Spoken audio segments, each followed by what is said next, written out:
দেখুন রুটিটা কত সুন্দর ফুলে উঠছে দেখুন। তো দেখুন বন্ধুরা, দেখেই বুঝতে পারছেন যে রুটিটা কতটা সাদা ধবধবে হয়েছে আর কতটা পাতলা হয়েছে দেখুন, আর নরম তুলতুলে হয়েছে, মুখে দেওয়া মাত্রই মিলিয়ে যাবে। নমস্কার বন্ধুরা, তিয়াশাস রেসিপিতে সকলকে স্বাগত জানাই। আমার আজকের রেসিপি হলো সাদা ধবধবে ও নরম তুলতুলে চালের আটার রুটি। বানানো খুবই সহজ, দেখলে যে কেউ বানিয়ে নিতে পারবেন। তাহলে চলুন রেসিপিটা দেখে নেওয়া যাক।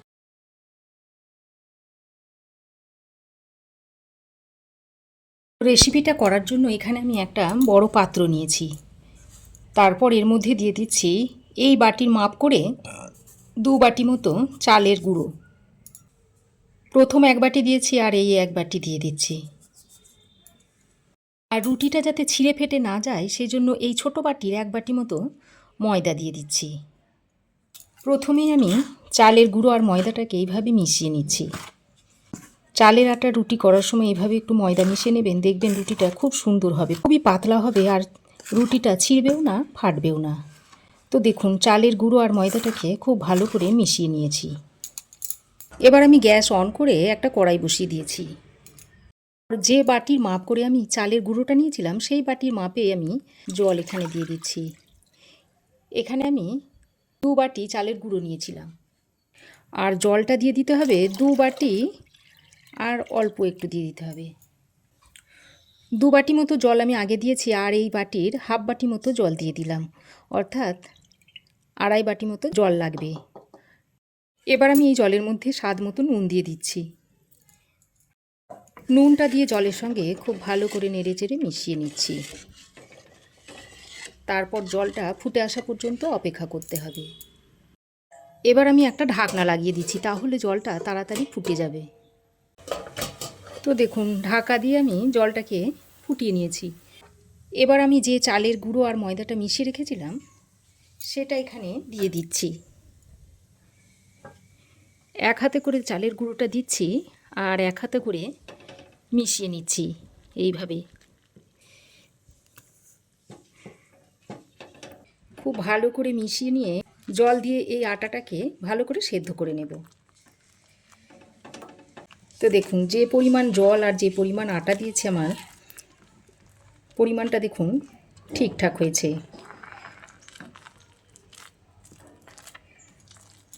এবার আমি এগুলোকে খুব ভালো করে মিশিয়ে নিচ্ছি। দেখবেন যেন একটুও কাঁচা না থাকে, তাহলে রুটিটা ভালো হবে না। আর এই সময় গ্যাসের ফ্লেমটাকে একেবারে লোতে রেখে দিয়েছি। দেখুন উপর থেকে নিচের দিকে একবার দিয়ে দিচ্ছি, একবার নিচ থেকে উপর দিকে তুলে দিচ্ছি, তাহলে সবটাই ভালোভাবে মিশে যাবে। ভালোভাবে মিশিয়ে নিয়ে এবার আমি ঢাকা দিয়ে 5 মিনিট মতো লো ফ্লেমে রেখে দিচ্ছি। তো দেখুন ঢাকা দিয়ে আমি লো ফ্লেমে 5 মিনিট মতো রেখে দিয়েছিলাম আর দেখুন ডো খুব সুন্দরভাবে তৈরি হয়ে গেছে। দেখুন চালের গুঁড়ো খুব ভালোভাবে সেদ্ধ হয়ে গেছে। এবার আমি আরও একবার ভালো করে নেড়েচেড়ে মিশিয়ে নিচ্ছি আর গ্যাসের ফ্লেমটাকে বন্ধ করে দিয়েছি। দেখুন ডো আমার রেডি হয়ে গেছে। এবার এই ডোটা এর মধ্যে ঢেলে নিচ্ছি। তো দেখুন ডোটা আমি একটা বড় পাত্রের মধ্যে ঢেলে নিয়েছি। এবার এটা হালকা একটু ঠান্ডা করে নিতে হবে আর হালকা গরম অবস্থায় এটাকে একটু মেখে নিতে হবে। এখন আমি একটা ভেজা কাপড় দিয়ে এইভাবে ঢেকে রেখে দিচ্ছি। তারপর এই বাটিটা এইভাবে চাপা দিয়ে রেখে দিচ্ছি। তো দেখুন বেশ খানিকক্ষণ আমি ঢাকা দিয়ে রেখে দিয়েছিলাম। ডোটা হালকা ঠান্ডা হয়ে গেছে। এবার আমি একটা বাটিতে অল্প একটু জল নিয়েছি, এইভাবে জল হাতে নিয়ে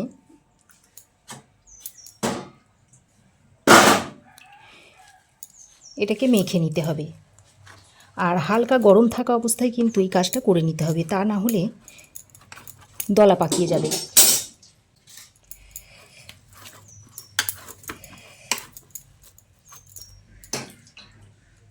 এইভাবে হাতে করে খুব সুন্দর করে চেপে চেপে এইভাবে মেখে নেবেন, তাহলে ডোটা খুব সুন্দরভাবে তৈরি হবে।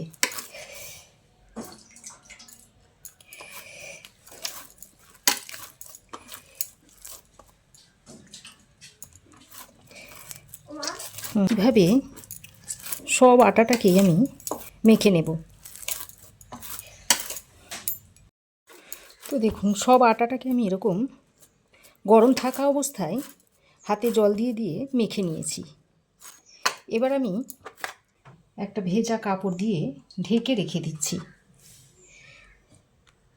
আমি ঢেকে রেখে দিয়েছি আর এটা এইভাবে হাতের সাহায্যে আমি লম্বা করে নিচ্ছি।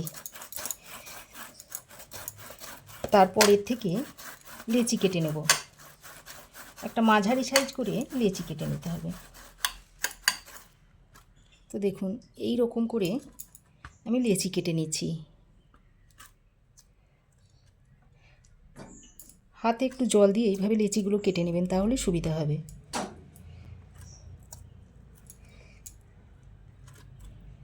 দেখুন সবগুলো লেচি আমি এইভাবে কেটে নেব। তারপর এক একটা লেচি নিয়ে এরকম হাতে করে গোল বলের মতো শেপ দিয়ে নিচ্ছি। প্রত্যেকটা এইভাবে তৈরি করে নিতে হবে।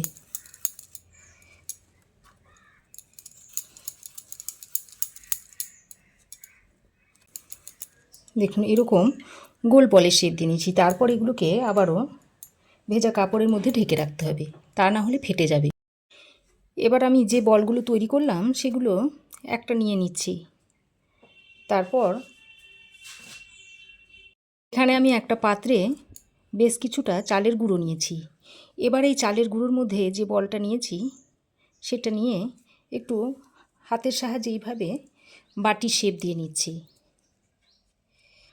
এইভাবে বাটির শেপ দিয়ে নিতে হবে। এইভাবে যদি বাটির শেপ দিয়ে নেওয়া হয় তাহলে রুটিগুলো খুব তাড়াতাড়ি তৈরি হয়ে যাবে। দেখুন এরকম একটা বাটির শেপ দিয়ে নিয়েছি। তারপর বাটিটাকে এইভাবে উল্টে নিয়ে আবারও এই মুখগুলোকে সমান করে দিচ্ছি, তা না হলে রুটিটা বেলার সময় ফেটে যাবে। এইভাবে দুটো আঙুল দিয়ে এরকম চেপে চেপে দিচ্ছি। দেখুন অনেকটা একটা টুপির মতো দেখতে হয়েছে। এইভাবে সবগুলোকে তৈরি করে নেব। আরও একটা আপনাদের সুবিধার জন্য তৈরি করে দেখাচ্ছি। বাটিটা তৈরি করে তারপরে উল্টে নিয়ে এইভাবে দুটো আঙুলে চেপে নিচ্ছি। দেখুন ঠিক এরকম দেখতে হয়েছে। এইভাবে আমি সবগুলোকেই তৈরি করে নেব। দেখুন বেশ কয়েকটা আমি তৈরি করে নিয়েছি। একটা রুটি আপনাদের তৈরি করে দেখাচ্ছি। আর দেখুন ধারগুলো কিন্তু দেখুন একটুও ফাটেনি।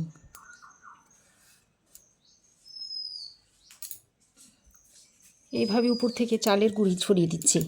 তারপর হালকা হাতে এইভাবে বেলে নিচ্ছি।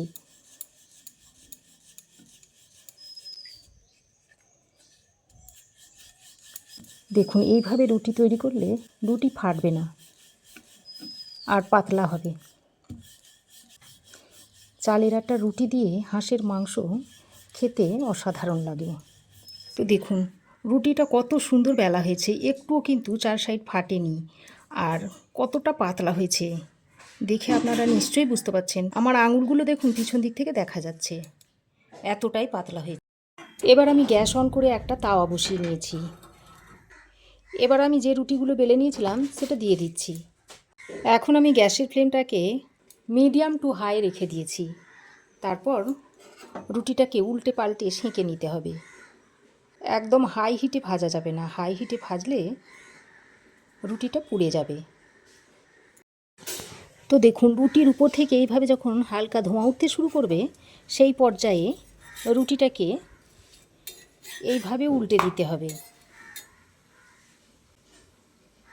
দেখুন রুটিটা কত সুন্দর ফুলে উঠছে দেখুন। তারপরেই রুটিটাকে নামিয়ে নিচ্ছি। নামিয়ে একটা থালার মধ্যে রেখে দিচ্ছি। তারপর তাওয়াটা আবারও ভালো করে মুছে নিয়ে আরও একটা রুটি দিয়ে দিচ্ছি। ওই একইভাবে উপরটা দিয়ে যখন একটু ধোঁয়া উঠবে সেই পর্যায়ে রুটিটাকে উল্টে দিতে হবে। আর এই রুটিগুলো দু পিঠ মাত্র দুবারই সেঁকা হবে, তাহলে রুটিগুলো খুবই সুন্দর হবে। এটা থেকেও দেখুন হালকা ধোঁয়া উঠতে শুরু করেছে। এই পর্যায়ে আমি উল্টে দিচ্ছি। তো দেখুন এই রুটিটাও ফুলতে শুরু করেছে। রুটির সব দিক কিন্তু সমানভাবে বেলে নিতে হবে, তা না হলে রুটি ফুলবে না। দেখুন এই রুটিটাকেও আমি তুলে নিচ্ছি। তো একইভাবে সব রুটিগুলোকে আমি সেঁকে নেব। রুটিটাও কত সুন্দর ফুলেছে দেখুন। তো এইভাবে আমি সব রুটিগুলোকে তৈরি করে নেব। তো দেখুন বন্ধুরা, দেখেই বুঝতে পারছেন যে রুটিটা কতটা সাদা ধবধবে হয়েছে আর কতটা পাতলা হয়েছে দেখুন।